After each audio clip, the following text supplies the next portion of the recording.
The reality of being a content creator with over 200,000 followers is I'm broke. While I was touring my original music, I learned that I had $0 left in one of my bank accounts. A lot of these celebrities and influencers may seem like they have a lot of money, but they don't. Falling from wealthy heights into a mountain of debt. What crazy reasons did these celebrities go broke for? And why do they always shift the blame? Let's get into it. Alright, let's talk about why I'm kind of nervous. Today I made the decision that I don't want to be a full-time influencer. My face is red.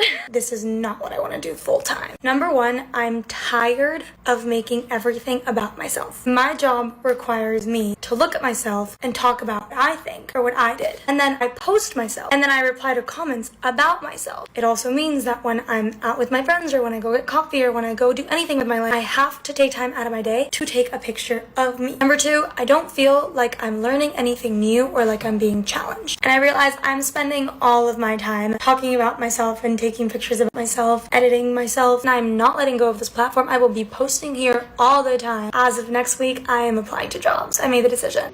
I played the character Zeke Beekman on Wizards of Waverly Place. I make next to nothing from residuals. I look back fondly on my time as an actor, but for the love of God, I could not make a living to save my life. So if you're wondering why I got into adult entertainment, I basically couldn't afford medicated dog food for my dog. And I was like, you know what, screw it. I get asked all the time, how much money do you make now? And it's so much money that I'm scared to give an accurate answer. That's how much money I'm making right now. I think I'm the luckiest person on earth.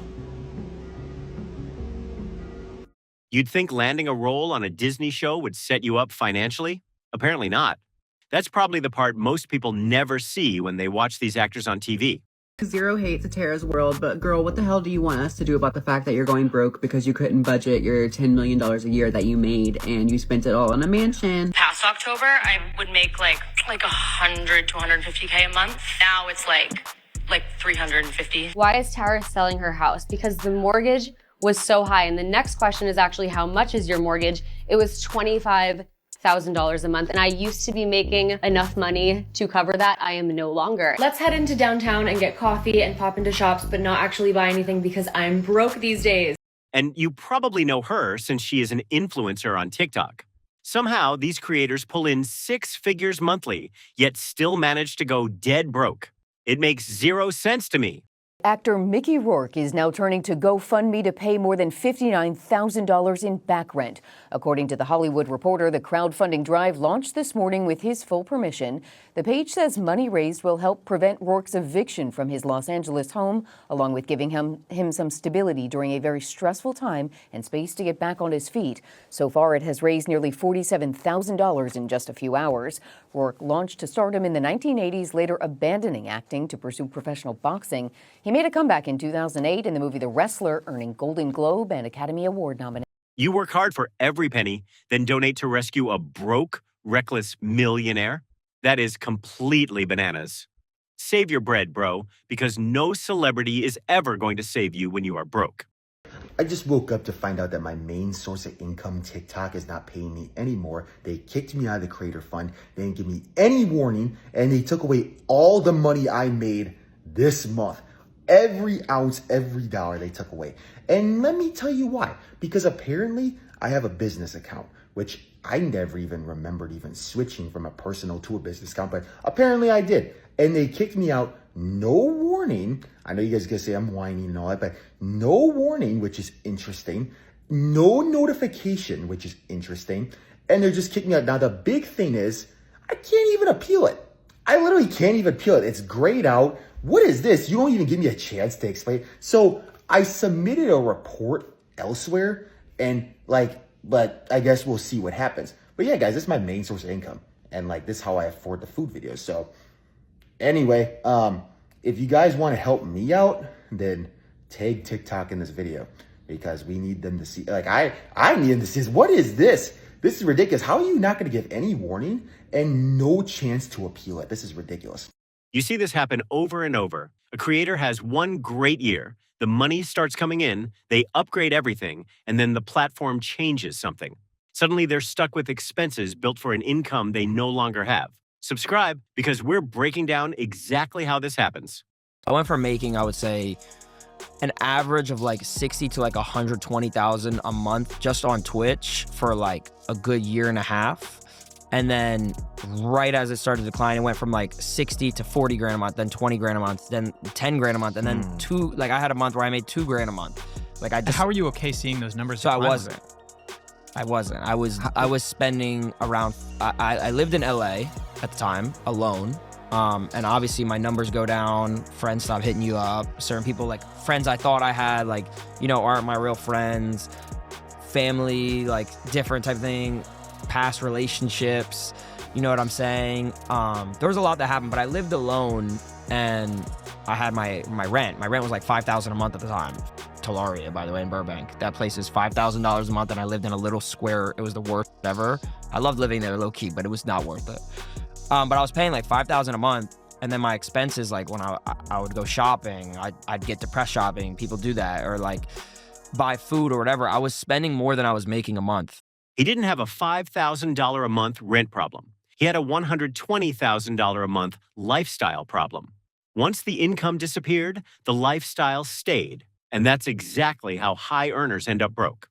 There's Hoovy's Garage. Tyler Hoover built his channel around buying questionable cars and dealing with the fallout, usually with humor. But recently, that joke stopped being funny. In early 2025, he revealed that he owed around $500,000 in back taxes, forcing him to sell off a large part of his collection almost immediately. So about a month has gone by since I walked through and said goodbye to all of those cars, and in the meantime, I had a guess on how much taxes that I owed, and it turned out I guessed very, very wrong. I owe about double what I thought, over $500,000. So I'm gonna have to sell a lot more cars and have sold a lot more cars. Several cars were sold at a loss simply to stay afloat. For a channel with over 1 million subscribers, it was a clear reminder of how thin the margin really is. An even harsher example is Tall Guy Car Reviews. He built his channel documenting a rapid rise from a Hellcat to a Lamborghini, showing what looked like a classic YouTube success story. But by 2022, things started to fall apart. Reports surfaced that he had filed for bankruptcy and sold the rights to his YouTube brand. Around the same time, uploads slowed down, signature cars disappeared, and the channel quietly faded. It was a rare case where the financial collapse happened in full view of the audience.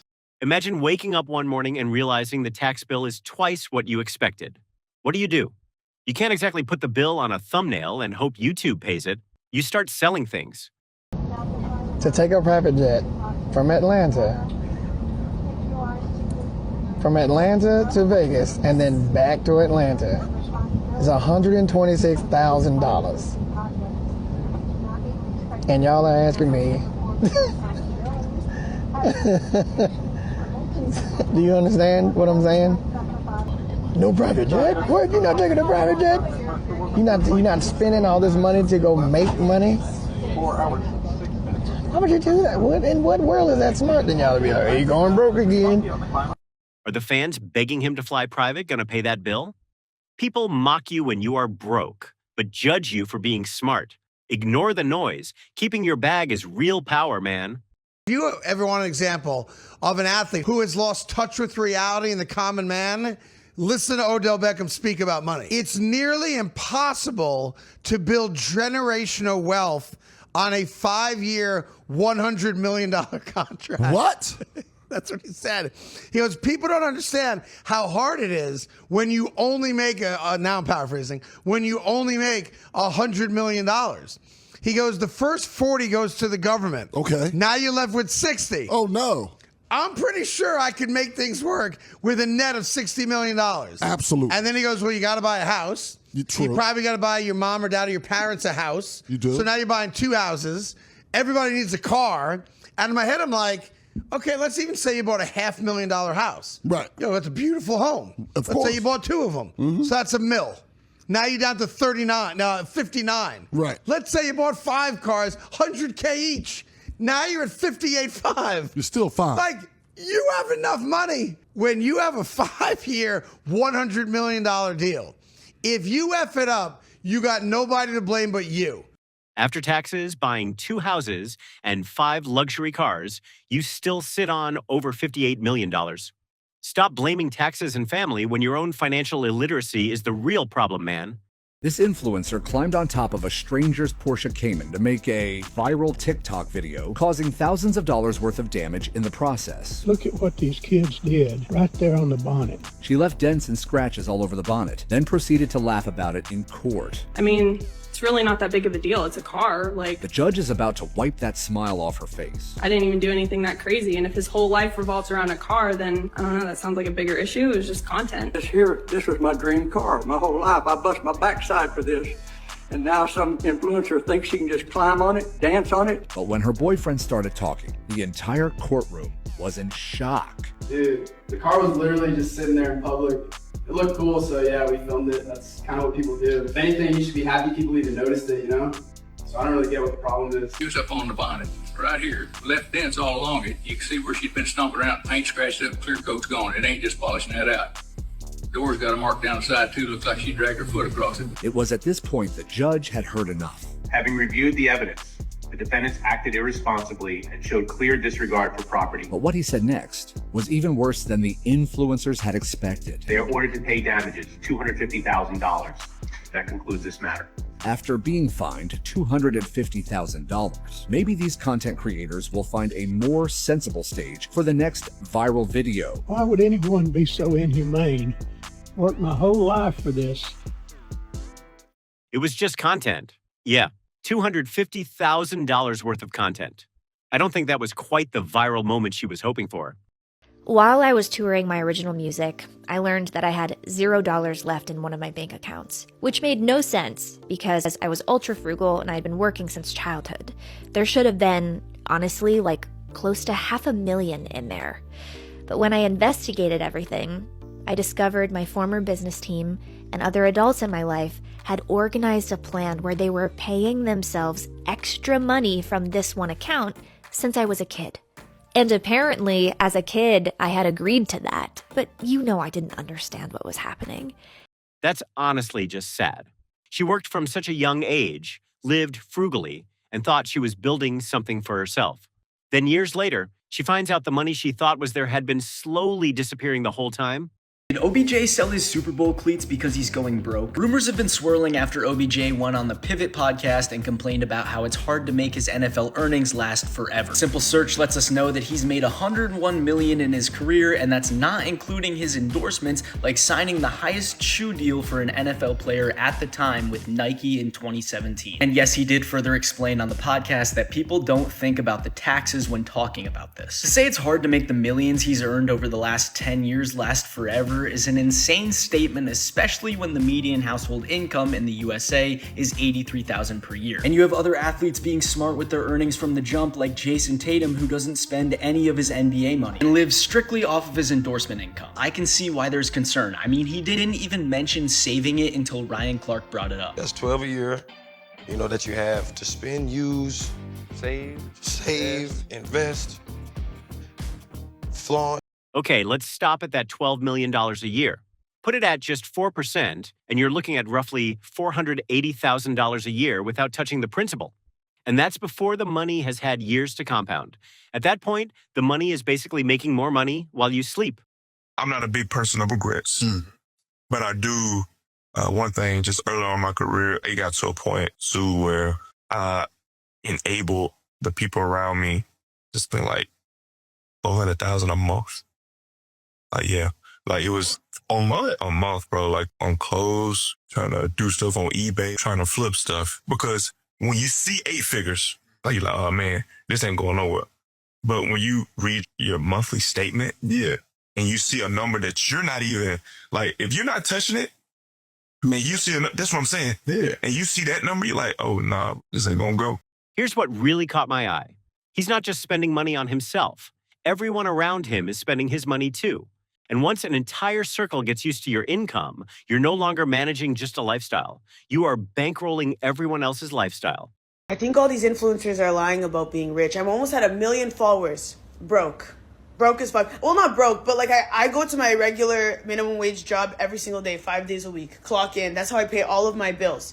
Is that my thing? I did my taxes and I only got 3 brand deals this year, each for $2,000, which works out to like $500 extra a month. Amazing, gorgeous. I can never be happier. But I'm just saying $500 a month is not livable, you know, like, but I am super grateful for it. But I'm saying that's all that I got. Like, if like you could see, you know.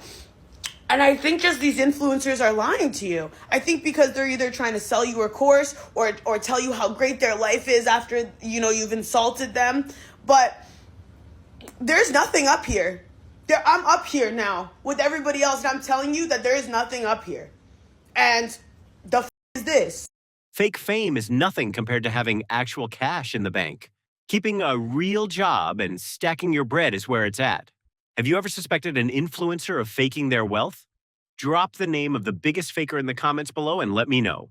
She was considered one of the richest Asian influencers on TikTok until people did some digging and realized she's been faking everything. Her name is Mei Lee Young, and she claims to live in a penthouse, spends insane amount of money every month while flying first class, riding around in Rolls Royces and other luxury cars, and never forgets to flex her massive designer handbag collection in every video. But here's the thing, none of it is real. She's been stealing her rich friends' Instagram pics and passing them off as her own to fake the luxury life. Not to mention those designer bags, not hers, she films in her friend's closet and uses it to stage content. And you'd think a rich influencer would have their own room when they travel, but nope, she's sharing one with her sister after flying economy. And to make things worse, there's no penthouse either. She lives in a shared apartment with the same friend she steals from, splitting bills, which is pretty clear because her day in the life videos is just her on the couch in the bed with half of her face showing. Influencer by the name of Quinn Blackwell accidentally bankrupted herself from buying a $100,000 couch. I just put an offer on the couch. You know, I was joking, but I put in my card information and it just charged my account.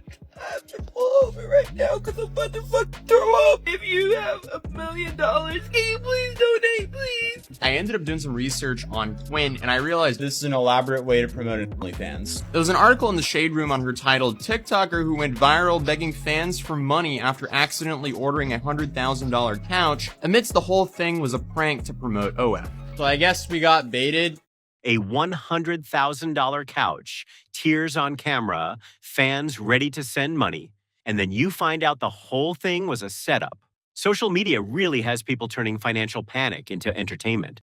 These are some celebrities that went bankrupt. So Mike Tyson declared bankruptcy at $32 million in debt after purchasing over 100 luxury vehicles, 3 Bengal tigers, and even a $2 million bathtub. 50 Cent also declared bankruptcy for $32 million in debt, though his losses can be chalked up to failed business deals.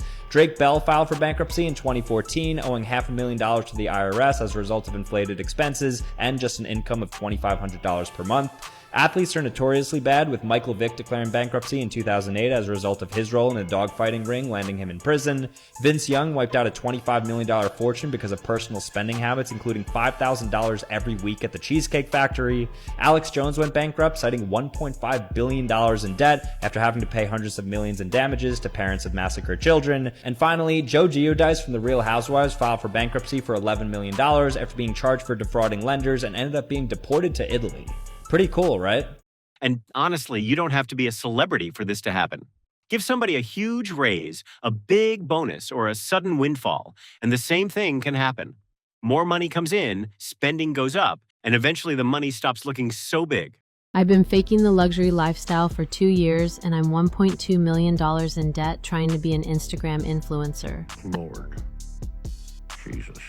I thought I could become one of those successful lifestyle bloggers, so I started financing everything. A Range Rover, designer handbags, first-class flights, expensive dinners at trendy restaurants. I'd post about my entrepreneur life and living my dreams, but really I was just racking up credit card debt. I have 17 maxed out cards, personal loans, I even borrowed against my 401k. I was spending $25,000 a month on this fake lifestyle while making maybe $3,000 from sponsored posts. Your budget was unrealistic. Totally unrealistic. I kept telling myself I just needed to invest in my image and eventually brands would pay me big money. I've got this $90,000 Range Rover payment, I'm renting designer clothes I can't afford, staying in expensive hotels for content. My 50,000 followers think I'm this successful businesswoman, but I'm living in my parents' basement and can't even afford groceries. Yeah, sell it. But Dave, what about my brand? If I suddenly start posting from a Honda Civic and shopping at Target, won't I lose all my followers? I'm finally starting to get some traction with brands. I made $80,000 last year total. What if being authentic ruins everything I've built? You can rebuild with those numbers, kiddo. You can do a lot of things over 5 years with those numbers, but you got to get this monkey off your back, and it's a freaking gorilla. To hear what Dave said next, like this video and comment part 2 for more. 24 years old, 1.2 million in debt, maxing out 17 credit cards just for 50,000 followers, living in a basement without food money, yet refusing to sell the Range Rover. A lot of these celebrities and influencers may seem like they have a lot of money, but they don't. They live check to check just like everybody else. Some of them, not all of them, but a lot of the ones that portray these lifestyles, like they always going on vacation and they always buying, certain, luxury brands and stuff like that. They don't have it like they portray that they have it online. 99% of these people are using y'all as the method. When y'all buy stuff from them, they use those funds to then go purchase the stuff that they told y'all that they have on hand. And then that's when they ship them out to y'all weeks and weeks later. And a lot of these gurus that be selling these courses, no matter what kind of course it is, all they do is just copy and paste from somebody else. They buy it from somebody else for, $500 to $1,000.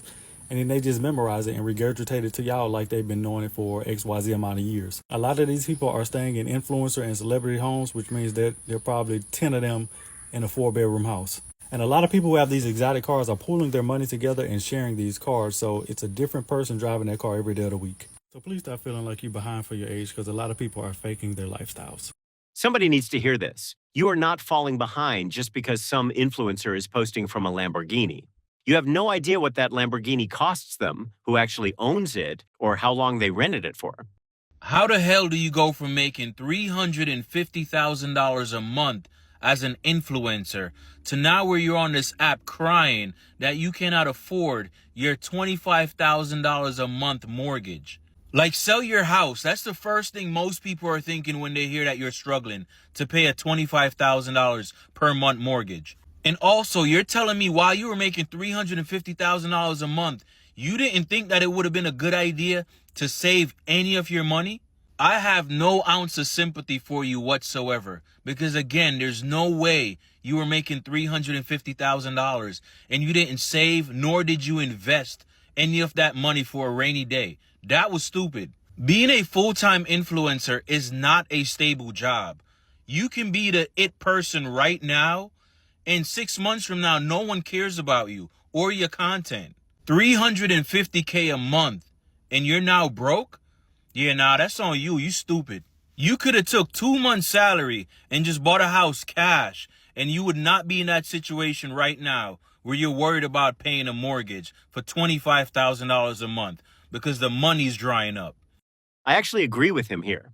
If you're making $350,000 a month and you're not putting a serious amount of that money away, you're taking a massive gamble on an income that could disappear at any moment.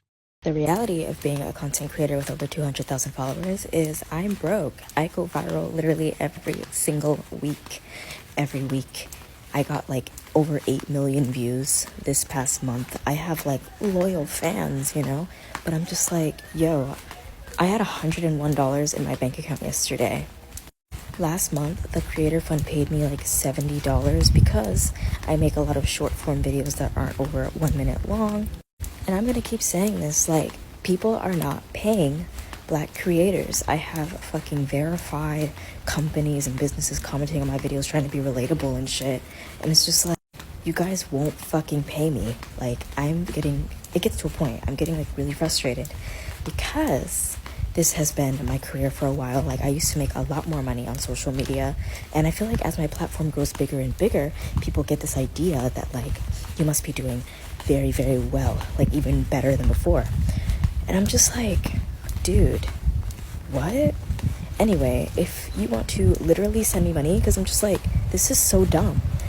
8 million views, and the platform sends her $70. Yeah, that's a pretty brutal reality check. You can have the audience, the views, the blue checks, all of it, and still be checking your bank account hoping there's enough for groceries. So I went from having a fat ass house, I had to downsize to an apartment because I had to make that YouTube money stretch. This is when I was like shitting on 9 to 5s. I told myself I would never get a 9 to 5 because I was making so much bread on YouTube. I'm like, hell nah, 9 to 5 not for me. Like, I'm not working no job. Hell nah, I just graduated high school. I'm not going to college. I don't need college. I'm making 15, 20K a month. Let's really get into it. Cause y'all know the internet is talking. The internet is talking. So yes, I went broke for maybe a year and a half. Because that happened to me. So here I am. I ain't went to college. I wasn't working a job. I'm depending on 2K a month off YouTube because that was the only bread I had after they snatched my money away. So do y'all see how that can like really fuck up somebody's life? Like, they took the money away. So literally my revenue on YouTube went from 15K to 2K, bruh. Yes, because I was using the intro. So, right? So around this time, YouTube demonetized my videos. That's when my life came at a stop. Like, I was dependent on YouTube money. That was like my main go-to. So when YouTube snatched my money for using that sample instrumental, even though my voice was on it, even though I low-key mixed up the beat, they still snatched my money. I think this is where a lot of people misread success. They make more from YouTube than they ever made at a regular job, so they assume they've found a better career. But sometimes you've just found a very profitable season, not a permanent source of income. There's a big difference. We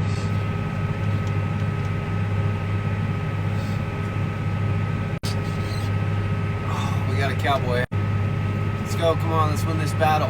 Come on, keep. Ooh, my biggest video. I'll tell you let's get some galaxies. I'll tell you if I get a galaxy.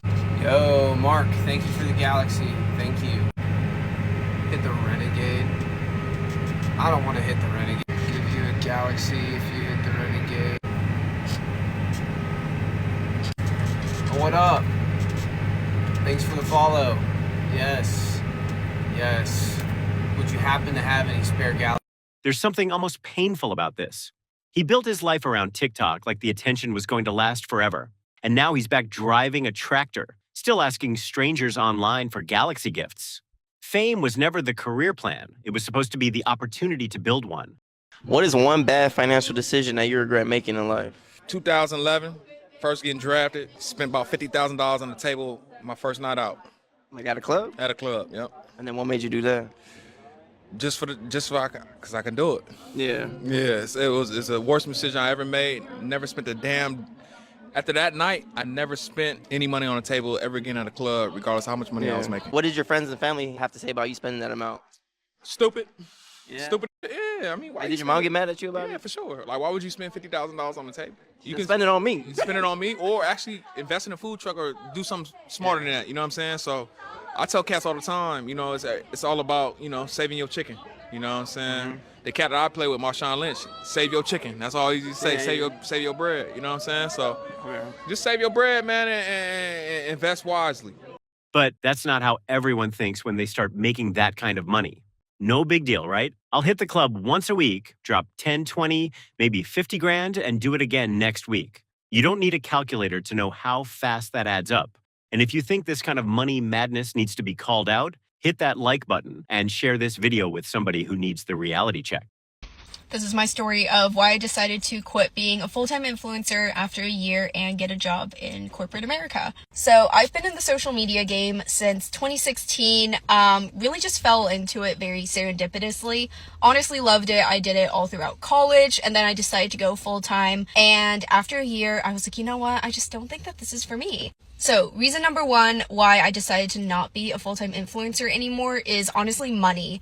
This came down to stability and my long-term goals, and I felt like I could just reach those financial goals quicker if I wasn't an influencer, essentially freelance, and I just had a very stable and traditional job. I honestly think that in order to be a full-time influencer or just working freelance in general, you have to be very savvy with your money. Like, you have to be financially responsible because your income will ebb and flow so much. I had months where I made more than I ever thought was even imaginable from sponsorships, and then I would have months at like the start of the the year, or just, you know, like during those dead times where I would honestly have like maybe one sponsorship and I didn't really have any money coming in. So I'd have to be really smart with my finances and just like budget everything to a T. You know what really stands out here? She'd already seen the best side of this job. She knew what it felt like to land a huge sponsorship deal in 1 month. And even then, she chose the steady paycheck. Honestly, smart move. I'm seeing like a big uptick in influencers who just have no money and are just completely broke despite having made, you know, like up to $100,000 a month in their life. Yeah. And it's just, some people don't seem to realize that like your income and your net worth are super disconnected ideas. Yeah. And it's just amazing to me that nobody like understands how to save money. There's just this culture of blowing out all your cash. Yeah, because I mean, everybody who becomes a YouTuber just kind of assumes strange assumption, but they just assume that this is going to last forever. Yeah. And that this fan base that I have here is not going anywhere. Yeah. And it seems like such an insane assumption because there's really like people coming into the game every single day. Everyone knows internet fame has an expiration date with new creators popping up daily. Yet influencers still spend like the money is endless, only to go dead broke. They never learn the lesson, bro. Girl who became famous for looking like old money rich is now being accused of faking everything. You see, people followed her because she made it look like she lived a billionaire life. Private jets, diamond jewelry, fancy bags, and calm rich girl mornings filled her page. Everyone believed she came from serious money. But now fans think the entire luxury life was just an act. It all started when people began paying close attention. Some of her so-called luxury bags looked fake, and one person even spotted a cheap price tag still attached. Things got even crazier when people realized Becca was rumored to be the daughter of billionaire tech founders. Then, the biggest plot twist happened. Real billionaire heiress Jamie Shee spoke up and suggested Becca's luxury life was not real. That shocked everyone. Some fans tried to defend Becca, saying Jamie was jealous. Others said if someone like Jamie calls you out, there's probably truth behind it. Then came her wedding. People expected a huge billionaire event with celebrities and designer fashion. Instead, it was small and simple with no famous guests. Fans were confused and started asking where all her rich friends were. So the big question remains, is Becca Bloom actually rich or just really good at pretending? To remind you that most of your favorite influencers are broke too. Remember that the statistic is 57% of folks in the US don't even have $1,000 in emergency funds. And this is also true for people who have a lot of money. You have a lot of money and you spend a lot of money and you still can be poor.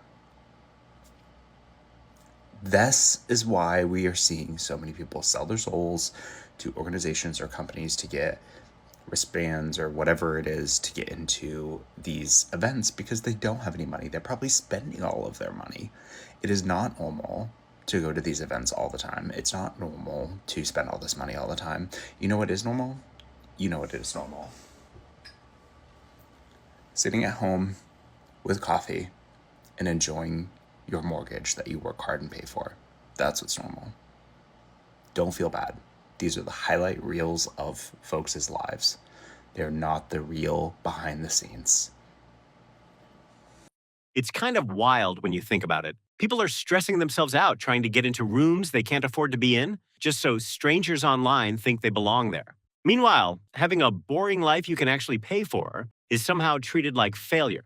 Christy Romano, she was on the show Even Stevens, and she's also the voice on Kim Possible. And this is her video of how I lost all my money. I started making money with Disney when I was 16, and there's a law called the Coogan Law that protects my from their parents spending all their money. I was never told how much money I was making. At 21, I decided to part ways with my family for like a year because I didn't like the way that my money was being managed. The Coogan Law basically just says that if a child is working, the parents must set aside 15% of their money in an account called Coogan account that can't be touched whatsoever until they turn 18 years old. And this is basically enacted so that the parents don't just receive all the money the kid makes, spend it, and then the child turns 18 and then has no more money left. Because believe it or not, that was a common practice where parents would just siphon off the money from the child would support the entire family, and then they have nothing left. So at least 15% goes into the child's name that no matter what,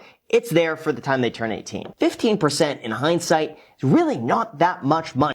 That part about never being told how much she was making really gets me. How are you supposed to protect your money when you don't even know what's coming in? Influencers are going broke. They're not able to pay their bills. They're not able to pay their mortgages. And people are mad at them. People are mad at them. And I honestly, a part of me, I think it's justifiable, right? To be like, you essentially squandered away millions of dollars and you have like nothing to show for it. There's been so many influencers coming out recently talking about like, I don't have that much money and I can't afford this. And like they went in on a house that was way too much money. Or maybe like at a time when you were like, I can afford this payment. But that doesn't mean you're gonna be able to afford that payment forever, especially when you're working in something so finicky as like influencing in social media and things like that. But I feel like this is the perfect example of that most people don't have money problems, they have spending problems. And so many people are living paycheck to paycheck on all of the income scales. People are living paycheck to paycheck, and it is crazy. It is absolutely crazy. We have huge spending problems. It doesn't matter how much you make. If you don't get that together, if you don't learn how to spend money and spend it well and be like mindful about your money, it does not matter how much money you make. That's why they say call it like the lottery curse. It's not a curse. Winning the lottery would be such a blessing. It's a curse because if you don't know how to manage your money and someone gives you a shit ton of money, you still don't know how to manage that money and you will just blow it. You're gonna blow it. Just like a lot of these influencers have blown their money. It's insane. It's really sad, but it's like, what more do you need to see? Like a lot of people are like, oh yeah, like it's whatever, I don't even make that much money, so who cares? But if I started making a lot of money, then I would start. But no, you need to start those habits now. You need to start those habits now, and then hopefully, God willing, you start making more money, you already have those habits, then you'll feel the impact of making that money, right? You'll see the difference it makes in your life versus just paycheck to paycheck to paycheck to paycheck forever. Making millions only to blow it all in a flash. And in the end, they just blame everyone else instead of taking accountability. Stay smart and learn from these train wrecks. Hit subscribe to never miss the latest videos and see you in the next one.